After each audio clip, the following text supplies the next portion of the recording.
భద్రాచలం రాములవారి గుడి చుట్టుపక్కల ఒక 5 గ్రామాలు ఉంటాయి. ఆ 5 గ్రామాలు భయంకరమైన పరిస్థితులలో ఉన్నాయి. ఆ 5 గ్రామాలు ఇప్పుడు ఆంధ్రాలో ఉన్నాయి. ముఖ్యంగా మన భద్రాచలం రాములవారి మాన్యం ఒక 1000 ఎకరాల భూమి కూడా ఆంధ్రాలో కలిసిపోయినటువంటి పరిస్థితి ఉన్నది. అందుకే జాగృతి తరఫున మేము డిమాండ్ చేసినాం.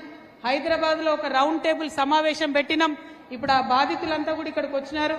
5 గ్రామాల వారిని కూడా కలుస్తాం. మరి అక్కడ రౌండ్ టేబుల్ పెట్టి మేము డిమాండ్ చేసినాం. ఇక్కడ తుమ్మల గారు ఖచ్చితంగా చర్యలు తీసుకోవాలి. 5 గ్రామాలు ఆంధ్రాలో ఉన్నాయి, తెలంగాణలో కలపాలని కేవలం తెలంగాణ జాగృతి మాత్రమే డిమాండ్ చేసింది. మరి ప్రభుత్వం దిగివచ్చి తుమ్మల నాగేశ్వరరావు గారు కూడా లెటర్ రాయడం జరిగింది, ఆ 5 గ్రామాలను తెలంగాణలో కలపాలని. మరి ఇంత జరుగుతున్నటువంటి సందర్భంలో కూడా నిన్న భద్రాచలం ఈవో రమాదేవి గారు ఆంధ్ర ప్రాంతంలో భూములను చూడడానికి పోతే ఆమె మీద దాడి చేయడం జరిగింది. మన తెలంగాణ ఆడబిడ్డ, ఒక బీసీ బిడ్డ రమాదేవి మీద మరి ఆంధ్రాలో దాడి జరగడాన్ని నేను చాలా తీవ్రంగా ఖండిస్తా ఉన్నాను. ఇదే వేదిక నుండి, ఇదే కొత్తగూడెం నుండి ఆంధ్రప్రదేశ్ ముఖ్యమంత్రి గారు గౌరవనీయులు చంద్రబాబు నాయుడు గారికి తెలంగాణ జాగృతి ఆధ్వర్యంలో మేము ఒక ఉత్తరం కూడా రాస్తా ఉన్నాము. అయ్యా, మీ దగ్గర ఉన్నటువంటి 5 గ్రామాలు, అందులో మా రాములవారి మాన్యాలు కూడా ఉన్నాయి, వాటిని తక్షణమే తెలంగాణకి ఇవ్వాలని చెప్పి చంద్రబాబు గారిని మేము డిమాండ్ చేస్తూ ఇక్కడ నుండి ఒక ఉత్తరం కూడా చంద్రబాబు నాయుడు గారికి పంపబోతా ఉన్నాం. మరి ఇవాళ కొత్తగూడెం జిల్లాలో అదేవిధంగా రాష్ట్ర వ్యాప్తంగా ఎందుకు విస్తృతపరుస్తూ ఉన్నాం జాగృతిని? ఎందుకు అంటే మీరు మన ముఖ్యమంత్రి గారిని చూస్తే మీకే అర్థమవుతుంది. మనం కష్టపడి ప్రాణాలొడ్డి అనేక మంది నిరాహారాలు దీక్ష చేసుకొని అనేక మంది బిడ్డలు చనిపోయి ఇవాళ తెలంగాణ రాష్ట్రం వచ్చింది. వచ్చినటువంటి రాష్ట్రానికి ముఖ్యమంత్రిగా ఉన్నటువంటి వ్యక్తి కనీసం జై తెలంగాణ అని అనలేనటువంటి పరిస్థితి ఇవాళ మన రాష్ట్రంలో ఉన్నది. ఎందుకోసం తెచ్చుకున్నాం తెలంగాణ రాష్ట్రం? మన అస్తిత్వం నిలబెట్టుకోవాలని, మన యొక్క అభివృద్ధి జరగాలని చెప్పి, సబ్బండ వర్గాలకు మంచి జరగాలని చెప్పి, మా ఆడబిడ్డలకు అభివృద్ధి కావాలని చెప్పి మరి తెచ్చుకున్నటువంటి తెలంగాణ ఒక గాడిన పడే లోపలనే మరి కాంగ్రెస్ చేతిలోకి పోయింది.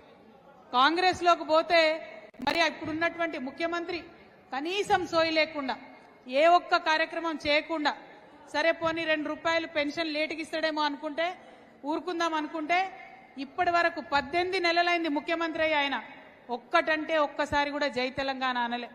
ఎప్పుడు చూసినా నోట్లకెళ్ళి జై కాంగ్రెస్, జై సోనియమ్మ తప్పితే జై తెలంగాణ అన్నది రాలేదు. అంటే మన రాష్ట్రంలో ఇవాళ ఒక సంస్థ, తెలంగాణ జాగృతి సంస్థ, మనం ఉద్యమ కాలం నుంచి ఉన్నాం, తెలంగాణ అస్తిత్వం కోసం పోరాటం చేసినాం. ఆనాడు ఎంత అవసరమో ఇవాళ కూడా మళ్ళీ జాగృతి లాంటి సంస్థల అవసరం అంత పెద్ద ఎత్తున ఉన్నది. భద్రాచలం రాములవారి గుడి చుట్టుపక్కల ఒక 5 గ్రామాలు ఉంటాయి. ఆ 5 గ్రామాలు భయంకరమైన పరిస్థితులలో ఉన్నాయి. ఆ 5 గ్రామాలు ఇప్పుడు ఆంధ్రాలో ఉన్నాయి. ముఖ్యంగా మన భద్రాచలం రాములవారి మాన్యం ఒక 1000 ఎకరాల భూమి కూడా ఆంధ్రాలో కలిసిపోయినటువంటి పరిస్థితి ఉన్నది. అందుకే జాగృతి తరఫున మేము డిమాండ్ చేసినాం. హైదరాబాద్లో ఒక రౌండ్ టేబుల్ సమావేశం పెట్టినాం. ఇప్పుడు ఆ బాధితులంతా కూడా ఇక్కడికి వచ్చినారు. 5 గ్రామాల వారిని కూడా కలుస్తాం. మరి అక్కడ రౌండ్ టేబుల్ పెట్టి మేము డిమాండ్ చేసినాం. ఇక్కడ తుమ్మల గారు ఖచ్చితంగా చర్యలు తీసుకోవాలి. 5 గ్రామాలు ఆంధ్రాలో ఉన్నాయి, తెలంగాణలో కలపాలని కేవలం తెలంగాణ జాగృతి మాత్రమే డిమాండ్ చేసింది.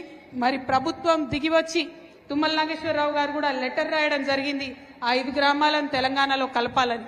మరి ఇంత జరుగుతున్నటువంటి సందర్భంలో కూడా నిన్న భద్రాచలం ఈవో రమాదేవి గారు ఆంధ్ర ప్రాంతంలో భూములను చూడడానికి పోతే ఆమె మీద దాడి చేయడం జరిగింది. మన తెలంగాణ ఆడబిడ్డ, ఒక బీసీ బిడ్డ రమాదేవి మీద మరి ఆంధ్రాలో దాడి జరగడాన్ని నేను చాలా తీవ్రంగా ఖండిస్తా ఉన్నాను. ఇదే వేదిక నుండి, ఇదే కొత్తగూడెం నుండి ఆంధ్రప్రదేశ్ ముఖ్యమంత్రి గారు గౌరవనీయులు చంద్రబాబు నాయుడు గారికి తెలంగాణ జాగృతి ఆధ్వర్యంలో మేము ఒక ఉత్తరం కూడా రాస్తా ఉన్నాము. అయ్యా, మీ దగ్గర ఉన్నటువంటి 5 గ్రామాలు, అందులో మా రాములవారి మాన్యాలు కూడా ఉన్నాయి, వాటిని తక్షణమే తెలంగాణకి ఇవ్వాలని చెప్పి చంద్రబాబు గారిని మేము డిమాండ్ చేస్తూ ఇక్కడ నుండి ఒక ఉత్తరం కూడా చంద్రబాబు నాయుడు గారికి పంపబోతా ఉన్నాం.